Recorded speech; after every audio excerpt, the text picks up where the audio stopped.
Sir आपको ये बताइए कि लास्ट टाइम आपसे कब उनकी बात हुई? आज 6:45 बजे सुबह हुआ। क्या बोला आपने? बस यही मैं कोडन में हूँ, मैं बाद में बात करूँगा शाम को। इतने से बात हुई? इतनी बात हुई बस। और सिर्फ वो उसके बाद आपको 33 कब पता सेकंड। चला? उसके बाद 2:30-3 बजे के बाद मेरे पास फ़ोन आया कि वो इंजर्ड हो गए।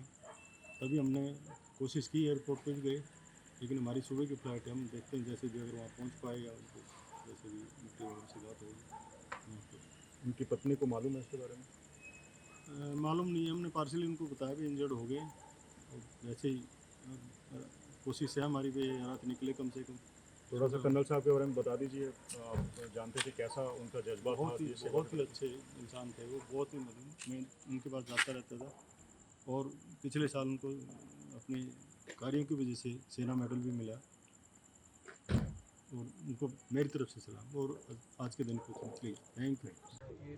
बिल्कुल, देखिए पानीपत जिले के रहने वाले गांव बिंजोल के आशीष ढुंचक ने भी शहादत दी है, और आशीष ढुंचक के परिवार के लोगों को जैसे ही इस बात का पता चला तो आसपास जो है वो माहौल गमगीन था और शोक की लहर वो दौड़ गई। और इस वक्त हम उसके पानीपत के सेक्टर 7 के मकान के बाहर मौजूद हैं। यहाँ पर उनका परिवार किराए के मकान पर रहता था। उनके परिवार में उनकी माता है, उनके पिता हैं, 3 बहनों के वो इकलौते भाई थे, और एक उनकी 2.5 साल की बेटी है, और उनकी पत्नी जो है वो गृहिणी है। उनके पिता भी NFL से रिटायरमेंट है, और कुछ दिन पहले ही जो है आशीष पानीपत छुट्टी पर आए थे। तो परिवार से जब उनकी बात हुई तो पानीपत में ही परिवार सेक्टर 7 में नया मकान बना रहा है, जहां पर वो शिफ्ट होने की बात कह रहे थे। परिवार को वो बोल कर गए थे कि जब मैं अगली बार छुट्टी पे आऊँगा तो नए मकान में हम लोग जो है वो शिफ्ट हो जाएंगे, एक भव्य आयोजन जो है वो घर पर किया जाएगा। लेकिन किसी को क्या पता था कि परिवार में खुशी आने से पहले ही इस प्रकार की शहादत जो है वो आशीष हो जाएगी, और परिवार में